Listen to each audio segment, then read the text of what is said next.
What's going on, guys? I have some more NFL news here today, talking about the offseason still.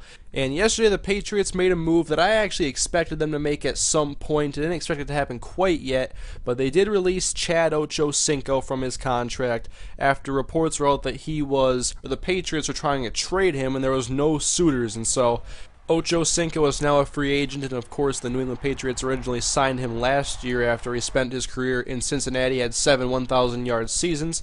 And then Ochocinco was very disappointing last year at 15 catches for the entire year, 276 yards and 1 touchdown. So now he's out of New England, and he's going to have to find a new team. And I do expect someone to sign him probably soon. I mean, there's a lot of actually receivers hovering around 30 years old or more that are still available. There's Terrell Owens, of course. I've talked about him. Chad Ochocinco, Braylon Edwards, Bernard Berrien, among some other names that I can't remember right now.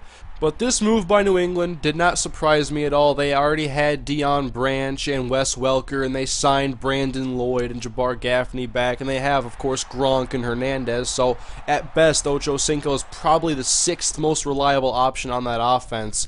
And the Patriots just decided that it wasn't worth it. And I was also reading that Ochocinco had trouble learning the Patriots offense, so they might as well have just cut Ochocinco. The experiment did not work.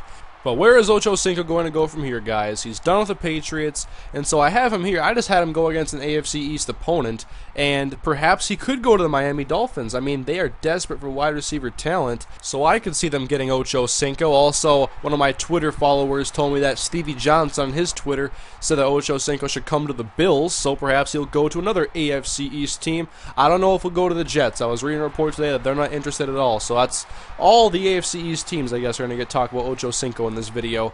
But I could also see Ochocinco going to the Oakland Raiders because Carson Palmer, his old quarterback, is there, and I think they could use a veteran wide receiver on that offense because they have Denarius Moore and Darius Hayward-Bay and Lewis Murphy, but I think they could use another veteran on there to help out Carson Palmer a little bit, and Ochocinco would obviously be familiar with him, so I think it'd be a good fit. They could get him for a very cheap price because with no one trading for Ochocinco, that shows that nobody wanted to take over his less than $1 million contract this year, and then he's set to make $3 million next year. So really, the value for Ochocinco for trading is not even worth a 7th-round pick at this point. So someone's probably going to get him for a very, very cheap contract. Low risk, possible medium to high reward I could see for a team like the Raiders going out and getting him. And so I do expect Ochocinco to have another job pretty soon, signing with a new team. Don't think he's going to have too much trouble getting a job for a cheap contract. Perhaps we'll see him with the Miami Dolphins and he'll be on Hard Knocks on HBO, or we'll see him with Carson Palmer reunited in Oakland as they try to battle for the AFC West crown. So I'm thinking it's either going to be the Dolphins or the Raiders. Other teams to look at could possibly be the Jaguars, the Cowboys, the Texans, or the Panthers. But we'll see where Ochocinco goes, guys. I expect him to get signed pretty soon. I'll have more to talk about when he does get signed. So thank you guys for watching. Leave your feedback on where you think Ochocinco is going to end up, and I'll see you guys next time.